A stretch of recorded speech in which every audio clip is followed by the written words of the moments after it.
नमस्ते, मैं डॉक्टर सौरभ जिंदल, आपका दोस्त। आज आपसे हम बात करेंगे इस बारे में कि हम मोटे क्यों हो रहे हैं और भारत मोटा क्यों हो रहा है और इसके बारे में हम क्या कर सकते हैं। जितने भी गवर्नमेंट गाइडलाइंस है, गवर्नमेंट डेटा हमें कह रहे हैं कि हम बहुत बहुत तेजी से मोटापे की तरफ बढ़ रहे हैं। अगर हम भारत की देखें संख्या और उसमें मोटापा देखें तो ये 98-99 का डेटा है, गवर्नमेंट डेटा, जिसमें हमें लगा बहुत ज़्यादा मोटापा है नहीं, हरे एरियाज हैं। बट अभी देखिए 10 साल में ही हम इतने ज्यादा मोटे कैसे हो गए। सब लाल देख रहे हो, अब सब राज्य जो है लाल हो गए हैं। इसका मतलब मोटापा बहुत तेजी से बढ़ रहा है। ये जो मोटापा है ये किस एज ग्रुप में सबसे ज्यादा बढ़ रहा है? अगर आप देखो सबसे ऊपर वाली लाइन जो येलो वाली लाइन है, इसका मतलब 40 से 50 साल की उम्र में सबसे ज्यादा मोटापा फैल रहा है। ऐसा क्यों है कि जब हम यंग होते हैं, जब हम छोटे हैं, हमें लगता है भाई हम कुछ भी खा सकते हैं। तो जब हम यंगस्टर्स हैं 10 साल के, 12 साल के, 15 साल के, 20 साल के, तो हमें लगता है हमारे शरीर में तो कुछ लगता ही नहीं, हम कुछ भी खाएं, हम कुछ भी चल जाता है। लेकिन प्रॉब्लम ये होती है कि हमारी गलत हैबिट डेवलप होने लग जाती है। हम पिज़्ज़ा खाते हैं, बर्गर खाते हैं, गलत चीज़ें, ब्रेड खाने लग जाते हैं और हमें ज्ञान नहीं देता कि हमें सही चीज़ क्या खानी चाहिए। स्कूल्स हमें ये नहीं सिखाते कि रियल ब्रेकफास्ट में क्या खाना चाहिए, अच्छे लंच में क्या खाना चाहिए। हमें मैथमेटिक्स, फिजिक्स, बायोकेमिस्ट्री सिखाया जाता है। हम जब MBBS में जाते हैं तब हमें भी बायोकेमिस्ट्री, फिजियोलॉजी जो हमारे सब्जेक्ट्स में पढ़ाए जाते हैं, लेकिन हमें ना न्यूट्रिशन के बारे में बहुत ज़्यादा अनफॉर्चुनेटली बताया नहीं जाता। इस वजह से डॉक्टरों को भी बहुत ज़्यादा ज्ञान नहीं होता इस बारे में कि रियल में क्या खाना चाहिए। तो डॉक्टर भी मोटे हो जा रहे हैं। तो इसका मतलब कहीं ना कहीं कोई लैक्यूना है, कहीं ना कहीं कोई दिक्कत आ रही है समझने में। जैसे हमारी उम्र बढ़ती जाती है, वो हमने खाने की जो आदत बचपन में सीखी वही आदत हम आगे लेके जाते हैं। बट वही खाना जो 15 साल में आपको मोटा नहीं बना रहा था, वही खाना आपको 30 साल में, 40 साल में मोटा बनाता है। इसलिए 40 से 50 में आपका देखिए कितना मोटापन आ रहा है। जब आप थोड़े छोटे होते हैं, सबसे नीचे वाली लाइन देखिए, इतना मोटापा आ नहीं रहा। तो जब आप मिडिल एज के हो तो आप बिल्कुल, आपको सतर्क रहना पड़ेगा, आपको अपनी सही डाइट करनी पड़ेगी। आप देखते हो कि बचपन में डायबिटीज नहीं हो रही, 30-40 साल में डायबिटीज हो रही है, क्योंकि मोटापा बढ़ रहा है। इनफैक्ट अगर हम देखें कि मोटापा जैसे बढ़ता है, जैसे मोटापे की लाइन बढ़ती है, आप देखोगे डायबिटीज भी उतना ही बढ़ता है। अल्जाइमर्स डिजीज मतलब दिमाग में हम चीजें भूल रहे हैं। तो जैसे हमारी उम्र बढ़ती है, हम अपने जो परिजन हैं, जो हमारे घर वाले, उनको पहचानना भी बंद कर देते हैं, क्योंकि हमारे दिमाग में प्रॉब्लम होगी। इसको अल्जाइमर्स डिमेंशिया कहते हैं। ये भी मोटापे से रिलेटेड है। तो अगर आप जब बड़े होंगे 50 साल के, 60 साल के, आप चाहते हो कि नहीं कि आपका दिमाग आपके साथ रहे, कि आप चाहते हो कि आपका दिमाग अपने घर वालों को पहचानना बंद कर दे? अल्जाइमर्स बहुत खराब बीमारी है, वो भी मोटापे से लिंक होती है। हार्ट डिजीज, कितने लोग हैं जो हार्ट अटैक का शिकार होते हैं। लोग कहते हैं अरे ये तो 30 साल का ही था, इसको तो हार्ट अटैक कैसे हो गया, ये तो स्मोक नहीं करता, ये तो दारू नहीं पीता, ये ऐसा कैसे हो गया, ये तो पतला भी था। तो बहुत बार ये होता है कि हार्ट डिजीज जो हम कहते हैं वो भी गलत डाइट से आता है। और ऐसा नहीं है कि सिर्फ मोटे लोगों को होता है, पतले लोगों को भी हार्ट अटैक्स हो जाता है। इनफैक्ट 40% लोग ऐसे हैं जो पतले हैं लेकिन फिर भी उनको हार्ट अटैक होता है। स्ट्रोक्स मतलब पैरालिसिस, ये भी मोटापे से आ रहा है। किडनी डिजीज, अगर किडनी में प्रॉब्लम है तो भी मोटापे से हो सकता है। कैंसर, 40% कैंसर ऐसे हैं जो सिर्फ मोटापे से होता है। तो ये बात समझिएगा आप कि काफी लोग हमसे कहते हैं कि भाई हमें ना कैंसर से बड़ा डर लगता है, डॉक्टर साहब कुछ ऐसा बता दो कैंसर ना हो, हम स्मोक नहीं करते, हम तो एक्सरसाइज भी करते हैं। इंपॉर्टेंट ये जानना कि अगर आप मोटे हो और स्पेशली पेट का मोटापा हो, अगर आपका पेट का साइज बड़ा हो, जो नाभि पे मेजर करा जाता है, 36 इंच से अगर ज्यादा हो, तो आपके कैंसर रेट्स बढ़ जाएंगे। तो अगर आप कैंसर से बचना चाहते हो, कितनी आसान बात है कि आप अपना मोटापा कम करिए। ये हम कहते हैं आपसे मोटापा कम करने से इतनी सारी बीमारियां कम हो रही हैं। डायबिटीज आपको होने का चांस बहुत कम हो जाएगा, डिमेंशिया कम हो जाएगा, हार्ट डिजीज होने के चांसेस बहुत कम हो जाएंगे। लोग हमसे कहते हैं कि नहीं हम ना चर्बी वाला खाना खाते हैं इसलिए हम मोटे हो जाते हैं, इसलिए हमें हार्ट अटैक होता है। लेकिन ये गलत मान्यता है। फैट खाने से आप फैट नहीं होते हो। ओबेसिटी जो है, मोटापा जो है, वो दूसरे कारण से होता है, वो फैट खाने से नहीं होता। तो फैट से मत डरिए। जिस चीज से आपको डरना चाहिए वो है रिफाइंड कार्बोहाइड्रेट्स और शुगर जो आपके खाने में आता है, उसके बारे में हम आज आपसे बात करेंगे। तो हार्ट डिजीज के बारे में मान्यताएं बहुत गलत आ गई हैं। स्ट्रोक्स, किडनी डिजीज, सब चीज प्रिवेंटेबल है, प्रोवाइडेड आप अपने वजन को कम कम रखें।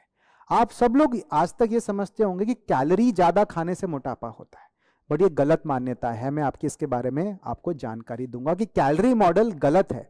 कैलोरी मॉडल से मोटापा नहीं आता। तो किस चीज से मोटापा आता है ये समझाऊंगा। अब देखिए, अगर आपने 100 कैलोरी खाई किसी सब्जी की, गोभी की या ब्रोकली की या गाजर की, 100 कैलोरी खाई, और 100 कैलोरी खाई केक की, तो दोनों में 100 कैलोरी है। पर आप ये बताइए किससे आपका मोटापन आएगा? ऑब्वियसली केक से आएगा। तो कैलोरी तो दोनों में सेम है। तो इसका ये कैसे मतलब हो गया कि कैलोरी सेम है लेकिन मोटापन एक से आ रहा है और दूसरे से नहीं आ रहा? इसका मतलब कैलोरी को ध्यान नहीं देना होता। काफी लोग आजकल मैं देखता हूं कि अपने ना मोबाइल पे एक ऐप डाउनलोड करके रखते हैं कि भाई देखें कितना कैलोरी हमने खाई। सुबह हमने ब्रेकफास्ट एंटर करा, लंच एंटर करा, डिनर एंटर करा, रात तक आपको आ जाता है कि आपने आज 2000 कैलोरी खाई, और कल आप सोचोगे नहीं मेरे को तो 1500 कैलोरी खानी है। बट कैलोरी को काउंट नहीं करना होता, वो आप बंद कर दीजिए। गलत बात है। मैंने बहुत ज्यादा वेट लॉस किया है पर मैंने आज तक कैलोरी काउंट नहीं करी। तो इसका मतलब कैलोरी मॉडल खत्म हो चुका है, इस पे नहीं सोचेंगे। तो कौन सा मॉडल है जो इंपॉर्टेंट है? इसको हम कहते हैं हार्मोन मॉडल। हार्मोन मॉडल क्या होता है कि बॉडी में कोई हार्मोन है जिससे मोटापन आता है। वो कौन सा हार्मोन है जिसके बारे में हम बात करना चाहते हैं आपसे? वो जो हार्मोन है वो है जिसको हम कहते हैं इंसुलिन। जो इंसुलिन जो हार्मोन है ये कौन बनाता है? ये बॉडी के अंदर पैंक्रियाज नाम का एक ऑर्गन है जो इस चीज को बनाता है। तो इसके बारे में आपसे समझाऊंगा। इंसुलिन जो हार्मोन है वो कब बनता है? वो तब बनता है जब आप चीनी की चीजें खाते हो, जब आप कार्बोहाइड्रेट खाते हो, रिफाइंड कार्बोहाइड्रेट खाते हो, तब आप इंसुलिन बनाते हो। तो अब जो मैंने 100 कैलोरी बोली सब्जी की और 100 कैलोरी बोली केक की, तो कौन सी चीज है जो इंसुलिन, जिसकी वजह से बॉडी में इंसुलिन बनेगा? वो है केक। तो जैसे ही केक खाया, आपके बॉडी के अंदर जो पैंक्रियाज नाम का ऑर्गन होता है, यह है पैंक्रियाज, ये मिडल ऑफ द एब्डोमेन पे होता है यहां पे। तो ये क्या करेगा? ये बेसिकली इंसुलिन बनाएगा। अब जब इंसुलिन ये बनाएगा तो क्या होगा? इंसुलिन से आप हो जाते हैं मोटे, और जो खाना इंसुलिन कम करेगा आपकी बॉडी में या ज्यादा नहीं बढ़ा पाएगा, वो आपको पतला बनाएगा।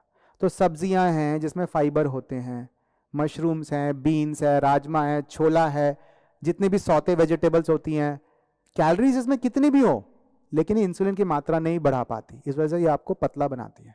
और जो केक है वो इंसुलिन की मात्रा बनाता है, बढ़ाता है, इस वजह से आपको वो मोटा बना देता है। तो आप ये भी समझो कि काफी लोग कहते हैं भाई हमने ना सॉफ्ट ड्रिंक्स ली जिसमें 0 कैलोरी है, आजकल ये काफी प्रचलित है, लेकिन अब ये उस कैलोरी के बहाने पे मत जाइएगा, वो भी आपको मोटा बनाने वाली है। आर्टिफिशियल शुगर कहते हैं कि जीरो कैलोरी है, वो भी आपको मोटा बना पाए। तो कैलोरी के बारे में हमने सोचना ही नहीं है। एक गलत मान्यता एक और आजकल काफी चलती है, ईट लेस एंड एक्सरसाइज मोर। मतलब आप कम खाएं लेकिन आप ज्यादा एक्सरसाइज करें। ये भी गलत मान्यता है, इसको आप छोड़ दीजिए, ये गलत मान्यता है। आप कितनी भी एक्सरसाइज कर लें लेकिन अगर आप गलत खाते हो तो आप एक्सरसाइज से उसको बर्न ही नहीं कर पाओगे। अगर आप रन करते हो, 1 घंटा रन करते हो तो 400-500 कैलोरी खर्च कर दोगे, लेकिन 500 कैलोरी खाने में 2 मिनट लगते हैं, 4 मिनट लगते हैं। बहुत आसान है 500 कैलोरी अंदर डालना, तो आप इतना बर्न ही नहीं कर सकते। तो जैसे हम इंग्लिश में कहते हैं, you can not out run a bad diet. खाने में गलती करोगे तो आप कितना भी एक्सरसाइज करो आप उसको बर्न नहीं कर पाओगे। तो ये कैलोरी मॉडल गलत है। तो ऐसे मत सोचिए, एक्सरसाइज जरूरी है लेकिन एक्सरसाइज से मोटापन कम नहीं होता। काफी लोग मैं देखता हूं जो रनर्स हैं, मैराथन भी भागते हैं, उनका भी पेट निकला होता है, आप देखना कभी। तो ऐसा क्यों हो गया कि मैराथन भागने वाला आदमी, 42 किलोमीटर भागने वाला आदमी भी मोटा है?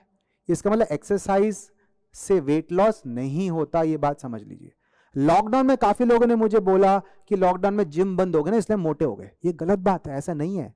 जिम बंद हुए लेकिन मोटापन वहां से नहीं आया। मोटापा कहां से आया? आपने घर में गलत खाया, कंफर्ट फूड खाए, स्ट्रेस कम करने के लिए आपने शुगरी फूड्स खाए, चीनी ज्यादा खाई, चाय में भी चीनी ली, दूध पिया, दूध में भी बहुत इंसुलिन बढ़ाने की मात्रा होती है। तो जो वेट कम करना चाहता है उसको हम कहते हैं दूध मत लीजिए। जूस आपकी इंसुलिन की मात्रा काफी बढ़ा देता है, तो जूस भी हम चाहते हैं ना लें। तो जो भी चीज फाइबर वाली होती है वो लेनी चाहिए, जिसमें बहुत फाइबर है, और जिसमें फाइबर नहीं है वो हम कम से कम लें। ये हमारे लिए इंपॉर्टेंट है।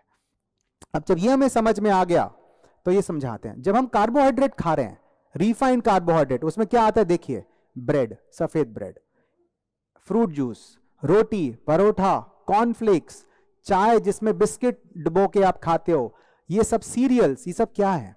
ये सब इंसुलिन की मात्रा बनाएंगे, हाई इंसुलिन हो जाएगी। जैसे इंसुलिन बढ़ी बॉडी में, तब क्या होगा? इंसुलिन हमेशा बॉडी में आके फैट बनाता है, तो ये समझिए कि फैट की मात्रा बहुत बन जाएगी। तो इंसुलिन आया, आपकी बॉडी में फैट जमा होने लग जाएगा, और ये फैट आपके पेट में जाएगा और पेट का साइज बढ़ेगा, और यही फैट आपके हार्ट के अंदर जाएगा, और हार्ट में भी चीजें बंद होने लगेंगी, आपके जो ब्लड वेसल्स हैं वो बंद होने लगेंगे, और वहां पे चर्बी इकट्ठा होने लगेगी, तो आपको हार्ट अटैक आ सकता है। यही चर्बी आपके लिवर में जा सकती है, लिवर में, जिसको फैटी लिवर कहा जा सकता है। तो जब भी इंसुलिन बढ़ता है बॉडी में, तब फैट हर जगह इकट्ठा होता है, पेट में, हार्ट में, लिवर में, मसल्स में, ब्रेन में, सब जगह फैट इकट्ठा हो रहा है, और इसको हम कहते हैं मोटापा, अंदरूनी मोटापा। तो ये स्किन में फैट नहीं है, ये अंदर बॉडी के अंदर फैट है। तो जितने भी लोग हार्ट अटैक के शिकार होते हैं, उनके ब्लड वेसल्स के अंदर फैट जमा हो रहा है, और कहीं ना कहीं हाई इंसुलिन से हो रहा है। तो ये नहीं सोचिएगा कि जो बटर आपने खाया, घी आपने खाया, उससे इंसुलिन बन रहा है। ये जो कार्बोहाइड्रेट आपने खाए, इंसुलिन वहां से बनता है। तो आप ये समझें कि जब भी ब्रेकफास्ट करें या जो भी लंच करें, रिफाइंड कार्बोहाइड्रेट ना खा के ऐसे कार्बोहाइड्रेट खाएं जिसमें फाइबर हो, और उसका एग्जाम्पल मैं आपको बाद में बताऊंगा क्या होता है। अब ये समझिए, अगर सामने आपने ये सब नहीं खाया, रिफाइंड कार्बोहाइड्रेट नहीं खाया, तो इंसुलिन कम हो जाएगा। तो बॉडी में क्या होगा? जब इंसुलिन कम होता है तो बॉडी का फैट पिघल जाता है। तो ये पिघलने वाला फैट है, तो आपका अंदर की सारी फैट पिघलने लगेगी। पेट की फैट पिघल जाएगी तो आप पतले हो जाओगे, हार्ट की फैट पिघल जाएगी तो अंदर के जो फैट है वो जलने लगेगा। तो इसको कहते हैं फैट बर्निंग। तो ये चाहते हैं हम, ठीक है। अब एक और चीज समझाऊंगा, हम ना दिन में काफी बार खाते हैं, तो जितनी बार भी खाएंगे हम कार्बोहाइड्रेट खा रहे हैं। भारतीय तो कार्बोहाइड्रेट खाता है, तो क्या होगा? धीरे धीरे धीरे देखिए इंसुलिन बढ़ता जाएगा। तो ये जो इंसुलिन है बॉडी में, ये बढ़ गया। जब इंसुलिन बढ़ गया तो क्या होगा? आपका मोटापन आ जाएगा। तो बार बार खाने से बहुत प्रॉब्लम होती है। अब सुबह आपने नाश्ता कर लिया, 10 मिनट बाद आपने, 1 घंटे बाद आपने चाय पी ली, फिर 2-3 घंटे बाद कोई आपके ऑफिस में आया, आप थोड़ा सा फिर आपने कुछ खा लिया, चिवड़ा खा लिया, कोई सेव खा ली, फिर आपने लंच किया, फिर आपने शाम में शायद चाय पी ली, फिर रात में डिनर कर लिया। तो जितनी बार भी खाओगे उतनी बार आपकी बॉडी में इंसुलिन बनता है। तो इंसुलिन 6-7 बार दिन में बना तो इंसुलिन की मात्रा तो बहुत बन गई, इस वजह से आपका मोटापन आता है। तो एक चीज आपसे रिक्वेस्ट करेंगे, इस साइंस को समझें और ये समझें कि अगर आप बॉडी के इंसुलिन को कम करना चाहते हैं तो कैसे करना चाहिए। एक तो दिन में 2 या 3 बार खाएं, बीच में स्नैकिंग ना करें। तो इंसुलिन 3 बार ही बना, 6 बार नहीं बना। और जब भी खाना खाएं तो रिफाइंड कार्बोहाइड्रेट ना खा के कॉम्प्लेक्स कार्बोहाइड्रेट खाएं जिसमें बहुत ज्यादा फाइबर होता है, और प्रोटीन्स और फैट्स खाएं जिसको हेल्दी फैट्स कहते हैं, वो खाया जाए। आप फैट से घबराइएगा नहीं। अब ये जो मोटापन है इसको हम बहुत डेंजरस मानते हैं, पेट का मोटापा। और ये पेट का मोटापा इंसुलिन बढ़ने से हुआ। कैलोरी मॉडल को नहीं समझिए, हार्मोन मॉडल को समझिए। ये मोटापन जो है आजकल एपिडेमिक है, सभी को हो रहा है। पेट बन रहे हैं, आपकी पैंटें टाइट हो रही हैं, आप नई नई पैंटें खरीद रहे हो। और क्योंकि ये जो फैट है ये बहुत डेंजरस फैट माना जाता है, क्योंकि ये फैट अगर है इसका मतलब बॉडी के अंदर भी बहुत फैट इकट्ठा हो गया है, और इसका मतलब दिक्कत होगी। अब लिवर में भी बहुत ज्यादा फैट इकट्ठा होता है, इसको हम कहते हैं फैटी लिवर। तो लिवर भी आपका अनहेल्दी हो गया। तो आजकल लोग गलती से कहते हैं और गलत मानते हैं इस बात को, और गलती से ये बिलीव करते हैं कि अल्कोहल से लिवर डिजीज हो रहे हैं। इसमें कोई दो राय नहीं है कि अल्कोहल लिवर को खराब करती है, लेकिन आज की तारीख में इंडिया में अगर आप देखो कितने ऐसे लोग हैं जो बहुत ज्यादा अल्कोहल लेते हैं वर्सेस जो बहुत ज्यादा शुगर लेते हैं अपनी डाइट में। तो आप देखोगे कि शुगर वाले ज्यादा हैं, हम मीठा पसंद करते हैं। एक टैगलाइन है, कुछ मीठा हो जाए। जब हम कोई चीज सेलिब्रेट करते हैं तो मीठा खाना चाहते हैं। दिवाली पे भी हम मिठाई बांटते हैं, और क्या होता है कल्चर में आ जाती है मिठाई वाली बात। कोई चीज हम सेलिब्रेट करना चाहते हैं, हम पूरा मील खाते हैं और लास्ट में मिठाई खाते हैं। तो मिठाई जब हम ज्यादा खाने लग गए तो क्या हुआ? इंसुलिन बन गया। इंसुलिन बन गया तो फैटी लिवर बन गया। तो इस वजह से हम आजकल देखते हैं कि जो कार्बोहाइड्रेट खाने से जो फैटी लिवर होता है वो लिवर को ज्यादा डैमेज कर रहा है आजकल अल्कोहल की तुलना में। तो लोग कहते हैं भाई मैं तो अल्कोहल भी नहीं लेता बट मेरा भी लिवर क्यों खराब हो गया? क्योंकि शायद आपने कार्बोहाइड्रेट ज्यादा खाए, जो रिफाइंड थे, जो शुगरी फूड्स थी, इसलिए आपका लिवर खराब हो गया, जिसको कहते हैं fatty liver. In fact fatty liver आज की तारीख में इंडिया में सबसे कॉमन कॉज है लिवर ट्रांसप्लांटेशन का और लिवर फेल होने का। सो अगर लिवर की फेलियर से बचना चाहते हो तो अल्कोहल से तो बचना ही है, लेकिन आपने जो इंसुलिन आपकी बॉडी में बन रहा है उसको भी कम करना उतना ही जरूरी है। एक्सरसाइज बहुत जरूरी है फैटी लिवर को कम करने के लिए। तो आपके पेट में जब फैट कम होगा तो ऑलरेडी आपके 4 पैक 5 पैक जो मसल्स हैं वो दिखने लगेंगे।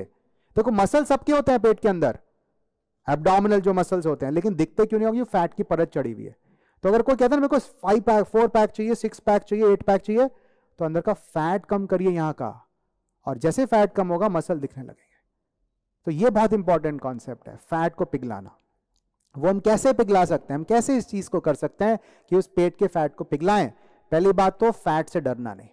जो भी आपकी बोतलें आप खरीदते हो जिसमें आप देखते हो अरे फैट फ्री, और खरीदने के पीछे भागते हो, ये नहीं करना। फैट खराब चीज नहीं है, बट ऑब्वियसली खराब फैट्स भी होते हैं, अच्छे फैट्स भी होते हैं। जो हेल्दी फैट्स होते हैं उसको अपनाना है, गंदे फैट्स को नहीं अपनाना। जो प्रोसेस्ड रिफाइंड ऑयल्स होते हैं उसको नहीं अपनाना, वो बहुत खराब होते हैं। जो बाहर के फूड में बहुत सारे प्रोसेस्ड ऑयल्स डाले जाते हैं जो बहुत हार्मफुल होते हैं आपकी बॉडी के लिए। एक इंपॉर्टेंट काम करें, कार्बोहाइड्रेट की मात्रा बॉडी में कम कर दें, लो कार्बोहाइड्रेट मील्स में आ जाए। लो कार्बोहाइड्रेट का मतलब है वेजीज। जितने वेजिटेबल्स खाओगे उसमें चाहे कितना भी कार्बोहाइड्रेट होता है, कोई दिक्कत वाली बात नहीं आएगी। ऐसा क्यों? क्योंकि क्या होता है, जब कार्बोहाइड्रेट खाते हो, जब वेजिटेबल्स खाते हो, तो उसके आसपास बहुत फाइबर होता है। फाइबर होने से क्या होता है कि आपकी एब्जॉर्प्शन जो है कार्बोहाइड्रेट की वो स्लो होती है, तो शुगर भी बहुत धीरे धीरे अंदर जाता है, तो स्लो हो जाता है सब काम। जो हम चाहते हैं कि ऐसा हो, फास्ट नहीं होना चाहिए, स्लो एब्जॉर्प्शन होनी चाहिए। तो वेजिटेबल्स में जो कार्बोहाइड्रेट होते हैं वो सेफ हैं, वो हेल्दी कार्बोहाइड्रेट कहते हैं हम इस बात को। सो कार्बोहाइड्रेट से घबराना नहीं है, बट हेल्दी कार्बोहाइड्रेट लेना है वेजिटेबल्स की मात्रा में। हेल्दी ग्रेन्स, हेल्दी ग्रेन्स के बारे में मैं आपको बताऊंगा, वो भी इंपॉर्टेंट है। राइस से दूर जाना, सफेद राइस से दूर जाना है। पल्सेस बहुत जरूरी हैं। बीन्स खाइए, लेंटिल मतलब दालें खाइए, छोला, चना, चिकपीस जिसको कहते हैं वो खाइए। ये हेल्दी कार्बोहाइड्रेट्स में आते हैं। ये बहुत अच्छे सोर्सेज हैं प्रोटीन्स के भी, जो वेज सोर्सेज ऑफ प्रोटीन्स हैं। इंपॉर्टेंट है ग्रेन्स को भी चेंज करें, जैसे बार्ली लें, ब्लैक राइस लें, बकवीट लें, बलगर, ओट्स, किनोआ, वाइल्ड राइस। तो ये जो है एग्जाम्पल्स हैं हेल्दी कार्बोहाइड्रेट के। इसमें फाइबर काफी होता है और इससे आपको डेफिनेटली बेनिफिट मिलेगा। जितना ज्यादा फाइबर खाओगे उतना बॉडी का इंसुलिन कम हो जाता है और अंदर का फैट पिघल जाता है। वही फाइबर आपके पेट के बैक्टीरिया के लिए भी इंपॉर्टेंट है। जो पेट का बैक्टीरिया होता है वो इस फाइबर पे पनपता है। तो अगर पेट के बैक्टीरिया को खुश रखना चाहते हो, जो बहुत जरूरी है, तो फाइबर बहुत इंपॉर्टेंट है, जो बेसिकली वेजिटेरियन फूड में सबसे ज्यादा होता है। नॉन-वेज फूड में फाइबर की मात्रा ऑलमोस्ट 0 होती है। तो वो आपको प्रोटीन देता है, लेकिन हम प्रोटीन से ज्यादा फाइबर को इंपॉर्टेंट मानते हैं, और फाइबर से आपका गट बैक्टीरिया भी इंपॉर्टेंटली चेंज होता है। तो ये सब जो चीजें हैं इंपॉर्टेंट है। दलिया है, कुट्टू का आटा है, ये सब बहुत इंपॉर्टेंट है। मिलेट्स को भी बहुत इंपॉर्टेंट हम मानते हैं। चुलाई है, रागी है, बाजरा है, कोडो मिलेट, फिंगर मिलेट, ये जो बार्नयार्ड मिलेट, ये जो मिलेट वाले जो एंशिएंट ग्रेन्स होते थे, ये बहुत इंपॉर्टेंट है। ये इसमें बहुत फाइबर होता है, बहुत मिनरल्स होते हैं। तो इससे भी आप, इन सब से हम दूर जा चुके हैं। हम ज्यादा सफेद चावल खाने लग गए, ज्यादा रिफाइंड व्हीट खाने लग गए, तो हमारी हेल्थ खराब हो गई। तो ये सब इंपॉर्टेंट है, आप करें। और इंटरमिटेंट फास्टिंग सबसे पावरफुल तरीका है आपका वजन कम करने का। तो मेरे जो ग्रुप है, मेरे पास एक इंटरमिटेंट फास्टिंग का ग्रुप है जिसमें आप काफी लोग आ गए हैं, और मैं चाहता हूं उस चीज को आप सीखें। मेरे काफी वीडियोस हैं इंग्लिश में भी, हिंदी में भी, जो मेरे चैनल पे हैं, doctor Saurabh Jindal MD YouTube पे। तो आप इंटरमिटेंट फास्टिंग सीखें। इंटरमिटेंट फास्टिंग जैसे करेंगे आपकी बॉडी का इंसुलिन कम हो जाएगा। और मैंने जितना अपना वेट लॉस किया है, मैंने 24 किलो वेट लॉस किया, और वो वेट लॉस इंटरमिटेंट फास्टिंग से हुआ है। तो आप ये समझें कि बड़ा पावरफुल तरीका है फैटी लिवर दूर करने का, आपका ओबेसिटी कम करने का, पेट का मोटापा कम करने का। तो ये इंटरमिटेंट फास्टिंग से हो पाएगा। तो इंटरमिटेंट फास्टिंग के लिए एक अलग वीडियो है, प्लीज उसको देखें। तो आज मैंने आपको ये समझाया, समरी देता हूं कि एक सिंपल जो कैलोरी मॉडल हुआ करता था उसको आप छोड़ दें, वो नहीं समझें। हार्मोन मॉडल पे ध्यान दें। इंसुलिन के बारे में सोचें। जो भी खाना इंसुलिन बनाते हैं, बढ़ाते हैं, उससे दूर जाएंगे, और जो कम करते हैं उसके पास जाएंगे। अपने आप ही घर बैठे बैठे आपका वेट लॉस हो जाएगा। आपको मैराथन भागने की जरूरत नहीं है कि 100 किलोमीटर भागूंगा तो ही मेरा वेट लॉस होगा। घर बैठे बैठे आपका फैट पिघलेगा, क्योंकि इंसुलिन बॉडी में कम आती है। डॉक्टर सौरभ जिंदल, मैं चाहूँगा कि आप इस वीडियो को लाइक करें, और अगर आपको अच्छा लगता है कमेंट करें, पास ऑन करें। मेरा जो एक मिशन है, जिसको मैं कहता हूँ फूड कैन फिक्स इट, खाने से सब कुछ फिक्स हो सकता है अगर आप इसको सही मायने में इस साइंस को समझें। मैं दुनिया को बदलना चाहता हूँ 1 kilo at a time. Thank you very much, और प्लीज़ इस मैसेज को अपने आप भी समझें, दूसरों को भी समझाएं। नमस्ते।